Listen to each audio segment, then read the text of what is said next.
is Julie from AmateurGolf.com. I'm here in Carlsbad, California at the Ely Callaway Performance Center. And I'm about to go check out the facilities here and talk about some Callaway clubs. I am a former college golfer. I played about 10 years ago. I still like to play my state amateur, my state mid-amateur. I play on the weekends, but the fitting process has always been kind of intimidating to me. And so today I'm about to go get set up with a fitter and find out the kind of things I should know about my swing and the equipment that fits my swing and what's going to produce the best results for my game on a competitive level and also just to have fun. So I'm excited to get started, and you can come along for the ride.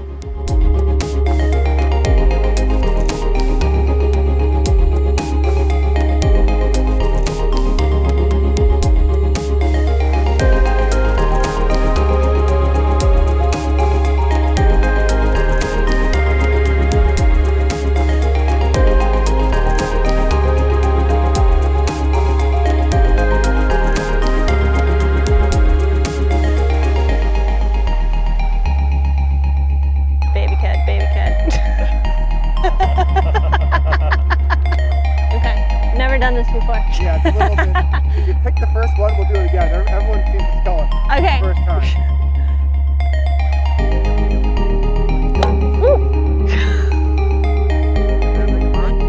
So you can keep this too, Kyle, if you want. So you're pretty centered, right, as far as your impact. Okay. It's slightly toeward, but not bad. So what we're looking at here is when the club comes into the ground, you're looking to see how centered on the ground are you. Nice and level like this? Is the player way toe down or way off your heel?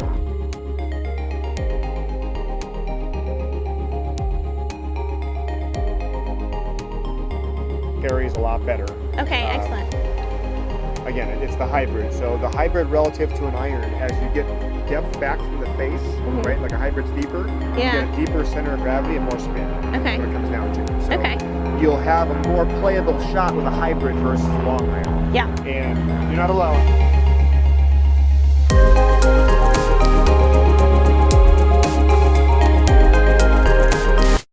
So that's it. I had a great experience at Callaway, getting fitted, getting to see some new clubs, getting to ask the fitter all of the questions that I have about what kind of equipment I should be hitting, even getting a couple of swing tips, getting to see my results on a TrackMan. I've never hit on a TrackMan before.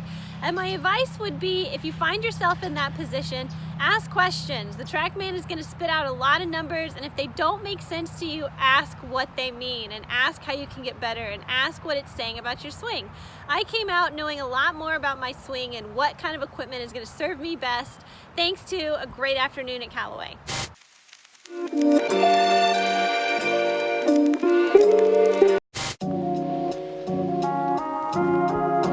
AmateurGolf.com lists over 3,000 amateur events around the world. For elite amateurs, mid-ams, and seniors, there are just a few dozen events each year that attract players ranked inside the top 1,000. The Stalker Cup at the Preserve Golf Club in Carmel, California is one of those events. Founder and CEO of AmateurGolf.com, Pete Lakowski, has played in the Stalker Cup 10 times and is currently on the Stalker Cup tournament committee. You can answer this, is the Stalker Cup the best mid-am tournament in California? Well, it's hard to argue against it. The Stalker Cup started in '91. It's in its 28th year, and it seems to get better every year. The host course, you got a big check mark there. It's a Preserve Golf Club, a Fazio design on a 20,000-acre nature preserve. Incredible. The field, it's a limited field of top mid-am players. We can talk about that, for this year a little bit later. But and also the hosting, the way the tournament's hosted, how players are, in most cases, when they need it, provided with lodging and beautiful member homes. And the club just seems to embrace the tournament. And then just add the weather, which is important anywhere. And you've got a pretty good argument that it's the best mid-am tournament, and I'd say one of the best in the country. And, for this year, probably the strongest field ever. That's what we're hearing. Why is this year the strongest field? What happened this year to make this tournament as strong as it is? Well, it's kind of a progression over the last 3 years. We've had more word of mouth. They made some changes at the golf course. They changed the fairways to more drought tolerant. It took about a year or two for those to really take, with the rough coming in nicely and the greens incredible. So that word has really started to grow. And then just the way that We're getting players into member homes to stay there. That's kind of unique to mid-am golf. That's something you see a lot of in college or junior golf. It's very unique when somebody that's as old as 40 or 50 years old is getting put up by a member of the preserve. And then what happened was we invited the top 100 mid-ams in the country kind of unsolicited, without knowing them. We just invited them, and we found that about 10 new players came, giving us 75% from outside of California and about 25% in. It's a pretty good ratio. So when the Stalker changed over to be at the preserve, I think, not sure what year that was. We can check that out. But do you think this tournament, outside of being at the preserve, can still attract the same field, can still command the same kind of competition? Or is the preserve what makes this course or makes this tournament one of the best? Well, it's a great question, because first of all, it's a good time to sort of explain any tournament, has a reason for being. If it's the Sunny Hannah Amateur, that was founded as a tournament of champions. And when it was founded as, all the state amateur champions gathering in one place. The Stalker Cup was founded by a group that's really spearheaded by George Kelly, who was a friend of Peter Stalker. And Peter Stalker passed away back in 1991, and the tournament was founded right after his passing. And he was, passed too young, was the person that got behind the Preserve Golf Club, and he was a developer in San Francisco that had big vision. Like, there's nothing that couldn't be done. And developing a golf course on a 20,000 acre protected nature preserve in California with homes, just something most people wouldn't think of. And unfortunately, he passed, but his friends carried on his name and tradition through something he loved, which was competitive golf with good-spirited competition with a good group of people, not just the players, their spouses and everything. So that's the foundation of the Stalker Cup. It was played at Pebble Beach and the other courses before the preserve got finished. But when it got finished, it moved in 2000, and it's been the home ever since. How many Stalker Cups have you played? That's a good question. I think at least 7, maybe as many as 10, but I was lucky enough to play as an A player the first few times, and I pretty quickly realized that struggling to finish in the top 30 of 50 players, even when the field wasn't as competitor, it was more fun for me to play with a nationally ranked mid-amateur as a B player. So that's what I'm doing now. That's what George Kelly does, and he's played in a U.S. Open and a British Open, so he doesn't mind playing as a B player. He jokes with the group. He says it's not a bad thing to move over to the dark side. All right, now talking just specifically about the course, what is your favorite hole on the preserve? Gosh, it's funny. I like the 8th hole. The course is tough for me. And, you play this golf course, and par is pretty much a good number anywhere because the greens are lightning fast. And if you hit a wedge in, even on the short par 4s, you could wind up with even backspinning your ball off the green. You get to the 8th hole, and it's just this breather. It's this par 5 with meanders down left to right, and you can hit the green in 2 if you're lucky enough. And I just love a hole that I can get up there and play it like a long par 4. Of course, the A players destroy it, but that's my favorite hole at the preserve. And I don't think I'm probably the only player that would answer that. No, I think a lot of people would agree, but that's a risk-reward hole. If you go for that and go over that green, trying to get up and down for your birdie, ooh, you're looking at a bogey if you kind of go over that green. That's a good hole, though. I agree with that one. Yeah. So Kyle, who is asking me the questions, and I'm Pete Lukowski from AmateurGolf.com, but Kyle is really coming into his own as a mid-am golfer at age 38 years old, and playing very well in tournaments, top 5 in the SCGA mid-am. He won the World Am gross division at Myrtle Beach, but you've been competitive in the Stalker Cup, putting up some good numbers. But it seems like, and I'm going to throw a question back at you, always one round, maybe one hole gets away or something like that. What's the key to a mid-am player winning the Stalker Cup that you see as somebody that's playing as a mid-am A player right now? Oh, you can't make a big number on that golf course because, you can't recover from a triple bogey on that golf course, and triple bogey is in play when you have 50 yards into a green out there. It happens on par 5s out there. 15, you can make a 15. Your ball can roll back multiple times. So for me, it's always been one hole where I make a double at a bad spot, and I just can't make enough birdies to coming home. But I think this year, it's going to be a 4th time playing this course, and I think Feeling a lot better this time. Got a new putter in the bag, new wedges. Trying to figure out hitting wedges from those bare fairways is so difficult on that golf course, especially because you spin it off everywhere. But it's always been one hole. So this year, just keep myself out of trouble, putt from the middle of the greens. Hopefully I can get a better result. And get into that leading group on Sunday, and at that point, you've got your confidence going, and you're going to play more aggressively because you've already put up 2 good rounds.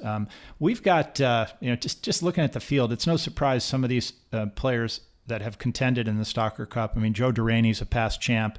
He almost won the U.S. Mid-Am. He lost in the finals this year, and that exemption to the Masters, it probably stung a little bit for Joe. He played really well, and the guy he played from Australia birdied, I think, 3 out of the last 5 holes. So Joe certainly has nothing to be ashamed of. He won the Canadian Mid-Amateur, and he's had a season that most amateurs would dream about.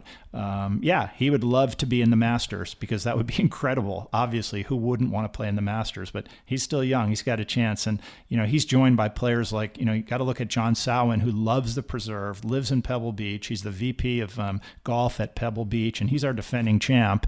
It was his second victory last year. Shoots 9 under, puts up a 67 in the last round to beat 3 players that were at 8 under. So he knows how to close the door on a tournament. He'll always be tough to beat. Some other names I see, like first-time competitor, I think Skip Berkmeyer. This guy is Mr. Midwest. He won the 2019 was a 3-time Missouri State Am champion, and he was a semifinalist in the 2019 Crump Cup, which is at Pine Valley. So Skip can play at the highest levels. Dr. Roger Newsom out of Virginia Beach, Virginia, he was a finalist, not in the Mid-Am, he was a finalist in the U.S. Senior Amateur. So that's pretty incredible. He was 1 match away from winning the whole senior title in the biggest senior tournament probably in the world.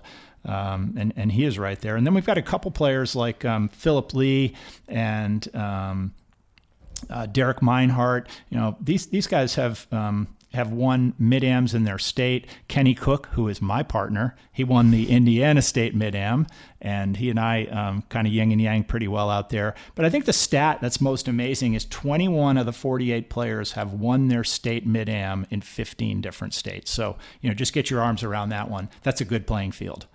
No, this will be the who's who among mid-amateur golfers for sure. And just if we're going to make any early calls, I have played with Joe Duraney out on the preserve and one keyed, and especially with the guy like Sowen. I mean, they are hitting the ball high and they can stop it from a long way out, and that's key. I mean, I still remember Joe Duraney's shot on number 15 there. He hit the highest and furthest 5-iron I have ever seen to stick it to a back pin placement, and that I remember that shot. I don't remember a lot of shots from playing with people, but that's one I definitely always remember. So those are tour shots. And the putting, they don't have 6-footers left on greens that run on 13 in the stimp meter. They can get their putts to within a reasonable distance based on feel and hitting it solid and reading the greens properly. And I think that results in a much more relaxing round of golf than some of the other golfers have. But I think we'd be remiss if we didn't talk about something else really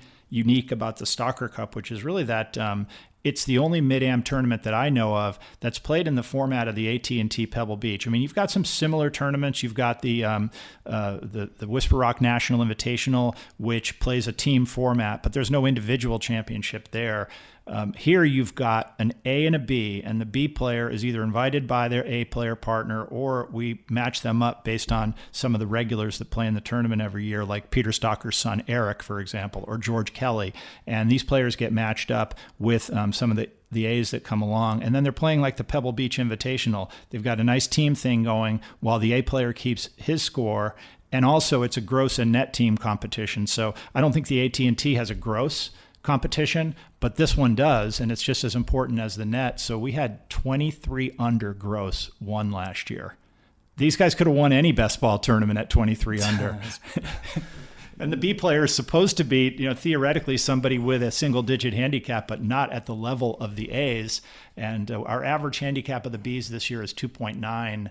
So you're still welcome if you're a 12 or a 10 or a 9, but I think what's happening is just a natural progression of the tournament is that good players that don't quite qualify to get an invitation to the Stalker Cup as an A player are happy to play as a B player with a friend or maybe in some cases even a family member, like Derek Meinhardt's playing with his dad. Look out for those guys.